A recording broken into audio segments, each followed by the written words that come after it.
The keys were the first sign that the world had stopped turning.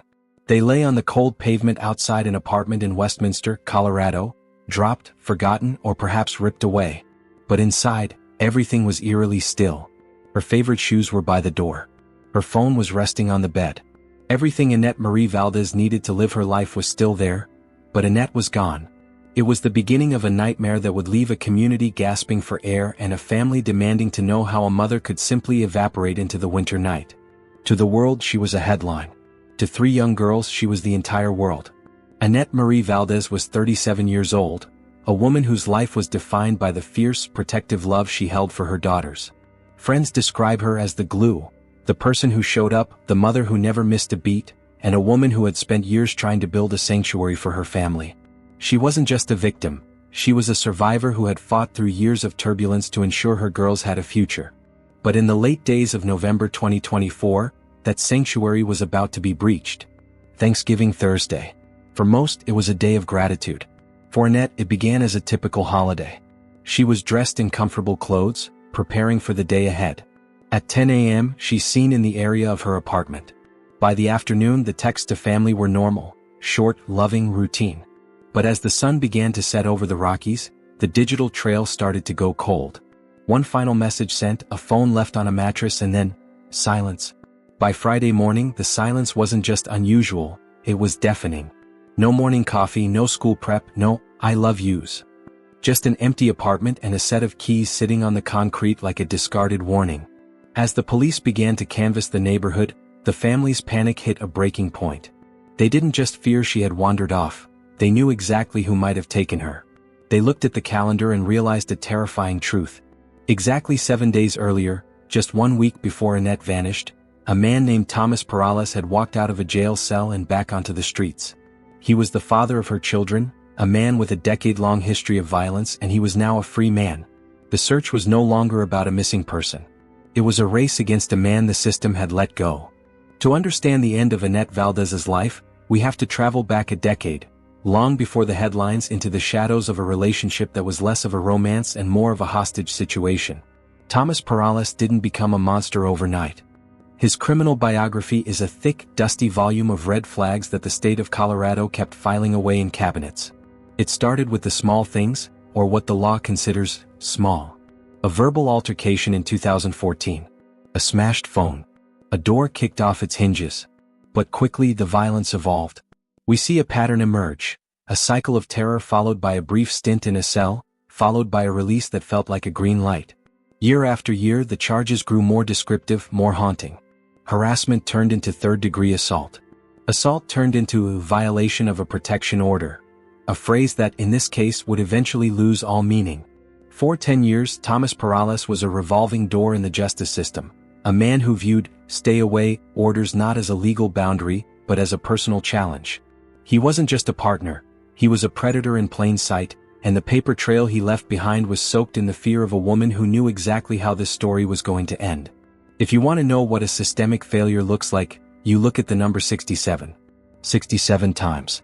That is how many times the Westminster police and local authorities were alerted to the dangers surrounding Annette Valdez.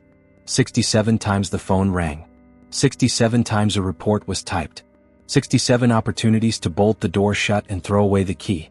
But one incident stands out among the wreckage of those 67 cries for help. It's known as the red paint incident, and it plays out like a scene from a horror movie.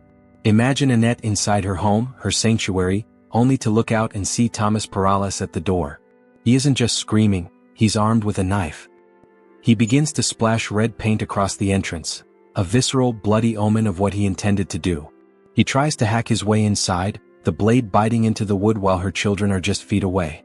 The police arrived, the reports were filed, and yet the cycle continued. Each time the handcuffs clicked shut on Perales, they seemed to loosen just as quickly. The red paint was a literal cry for help written on the walls of her life, yet the ink on his release papers always seemed to dry faster than the paint on her door. So, we have to ask the question that keeps the Valdez family awake at night. Why was he there? Why, after a decade of violence, after the knife, after the red paint, and after dozens of protection order violations, was Thomas Perales walking free on Thanksgiving week? We dug into the court documents from November 2024. What we found was a legal loophole that feels like a betrayal. Despite being in jail for his most recent violent outburst, Perales was granted probation. A judge signed a piece of paper. A prosecutor didn't object strongly enough. A computer system didn't flag the 67 prior calls as a lethal risk. He was let out on a Tuesday. By Thursday, Annette was missing. The system didn't just fail Annette, it practically escorted her killer to her doorstep. But as the police began to press Perales on his whereabouts during that holiday weekend, his story didn't just shift, it shattered. And while they were interrogating him, a neighbor was coming forward with a piece of information that changed everything. A witness who hadn't seen a car or a weapon, but had seen Thomas Perales pushing something through the local park in the dead of night. A heavy blue Safeway trash can. And as the detective asked him what was inside, Thomas Perales leaned forward, looked them in the eye, and uttered a sentence so chilling it would leave the veteran investigators speechless.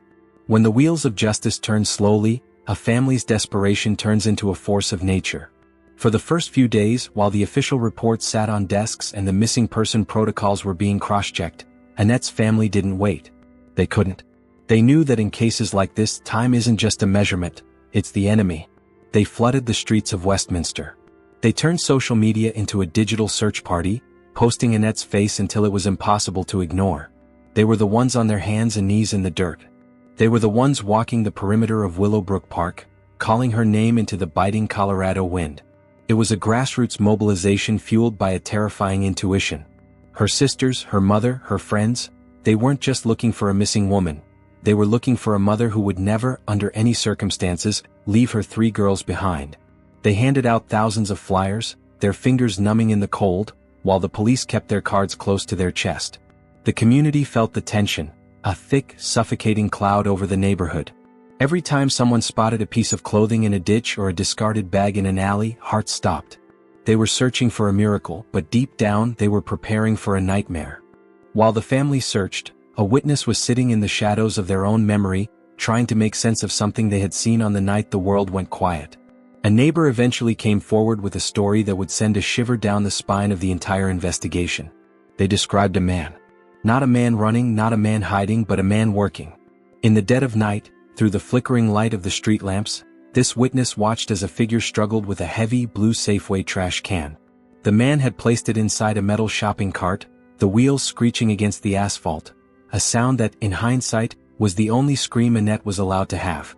He was pushing it toward the park.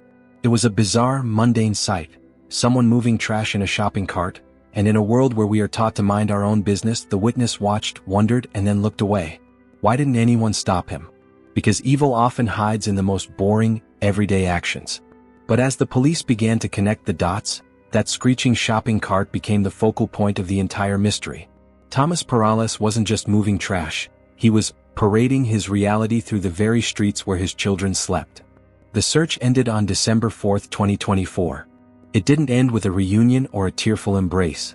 It ended in a secluded area near Willow Park, where the brush grows thick and the shadows linger. There, hidden in plain sight, was the blue trash can. When the officers first approached it, the air changed. There is a specific kind of silence that exists at a crime scene, a heavy, hollow atmosphere that tells you life has been extinguished. They found her. Annette, the mother of 3, the woman who had fought for 10 years to be free of her tormentor, was discarded like refuse. The discovery was a physical blow to the Westminster community. The park, a place where children played and families gathered for Thanksgiving just days prior, was now a hollowed-out monument to a tragedy that should have been prevented 67 times over. The emotional weight of that moment cannot be overstated. It wasn't just the discovery of a body, it was the discovery of a total failure of the human safety net. Annette was found, but the version of her that her family knew, the vibrant, protective mother, was gone forever. But as the forensics team moved in, the case took an even darker turn. Recovering evidence from a body that has been moved, hidden, and exposed to the elements inside a plastic container is a surgical, grueling process. The trash can itself was a goldmine of DNA, but it also held secrets about the struggle Annette endured in her final moments. The initial autopsy findings began to leak out, and they painted a picture of a brutal, intimate ending. There were no bullet wounds. There were no shell casings. This was a crime of hands, of a headlock that lasted too long and a blackout that felt all too convenient. But it was what the investigators found underneath the surface. The evidence of how long she had been in that park and what Perales had done in the days after she died, that would truly turn the stomach of the prosecution. As they sat Thomas Perales down in the interrogation room, they didn't just have the body. They had the timeline. And they were about to ask him about the one thing he forgot to hide, a detail that proved this wasn't an accident, but a calculated, cold-blooded execution. The discovery of the body in Willowbrook Park set off a localized shockwave, but for the Westminster police, it was the starter's pistol for a manhunt. Thomas Perales was no longer just a person of interest. He was a fugitive with a decade of experience evading the consequences of his actions. But this time, there was no domestic violence call to de-escalate. This was a murder investigation. Detectives tracked him to a nearby location where he had been trying to blend into the background of a world he had just set on fire. When the tactical teams moved in, they didn't find a man gripped by grief or a father devastated by the loss of the mother of his children. They found a man who was remarkably calm, a chilling, hollow stillness that didn't match the gravity of the crimes he was accused of. As the handcuffs clicked shut, for the final time in a long, violent history, Perales didn't plead his innocence. He didn't ask about his daughters. He went quiet. It was the silence of a man who had played this game with the police 67 times before, and he believed he knew how to win. He was escorted into the back of a cruiser, leaving behind a neighborhood that was finally safe from him, but at a cost that was far too high. Inside the interrogation room, the air was thick with the smell of stale coffee and the weight of a recorded confession that would later haunt the public record. According to the arrest affidavit, Perales eventually began to talk, but he didn't offer the truth. He offered a version of it, one designed to protect himself from the first-degree murder charge looming over his head. He leaned into the oldest excuse in the book of domestic homicides, the blackout. He claimed that on that Thanksgiving night, an argument had broken out. He described a moment of red-misted rage where his memory simply stopped. He admitted to placing Annette in a headlock, a move designed to incapacitate, to dominate, to silence. He told detectives that when his memory returned, she was unresponsive. But it's what he said next that turned the stomachs of the investigators. He didn't call for an ambulance. He didn't try to revive the mother of his children. Instead, he spoke about the days that followed with a terrifying lack of empathy. He admitted to parading her around. Those were the words used in the investigation, moving her body from the apartment into the cart and eventually into that blue trash can. To him, the woman he had claimed to love was no longer a person. She was a burden to be managed, a piece of evidence to be paraded through the streets of Westminster while he decided where to dump the remains. But the blackout defense is a fragile thing when faced with the cold reality of logistics. Detectives began to dismantle Perales' story piece by piece. A man in a blackout doesn't have the presence of mind to conduct a strategic cleanup. A man who has lost his memory doesn't walk to a nearby Safeway, scout for a specific type of heavy-duty trash can, and steal it with the express purpose of body disposal. The evidence showed a series of meticulous, calculated steps. He didn't just find her unresponsive. He waited. He watched the clock. He planned the route to Willowbrook Park. He chose a spot in the brush that he believed would keep her hidden forever. Every step he took, from the moment his hands closed around her neck to the moment he pushed that screeching shopping cart into the night, was an act of intent.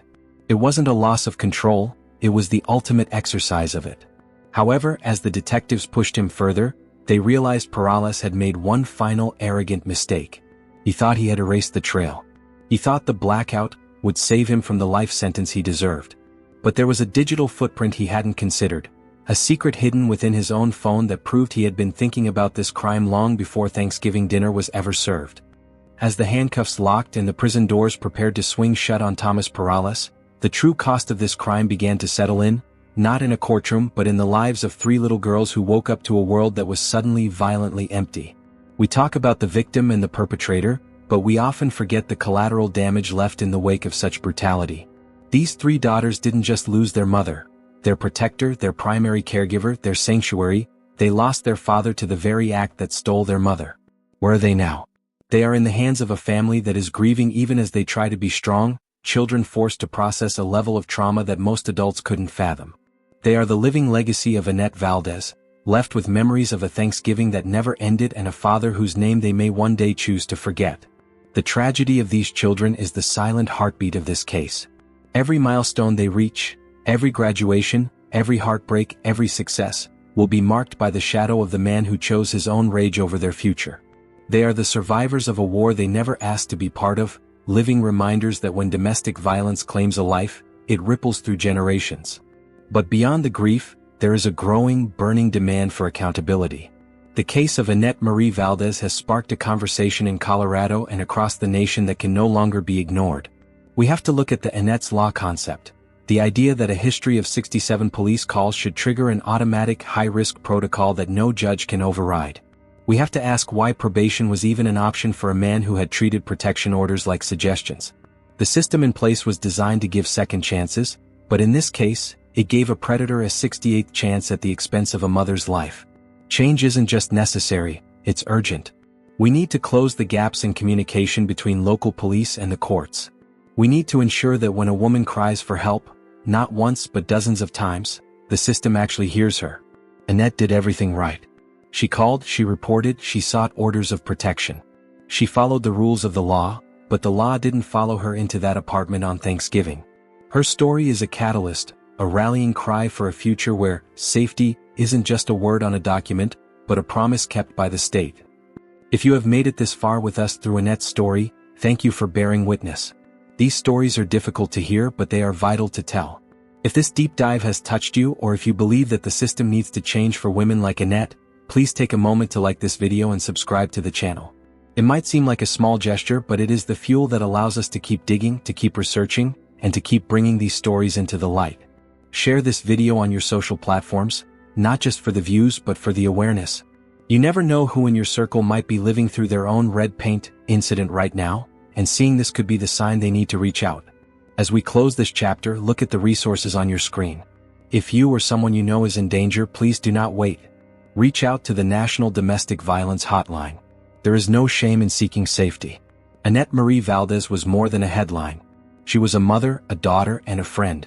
Let's make sure the world remembers her name for the change she inspired, not just the way she was taken. Until next time, stay sharp, stay vigilant, and look out for one another.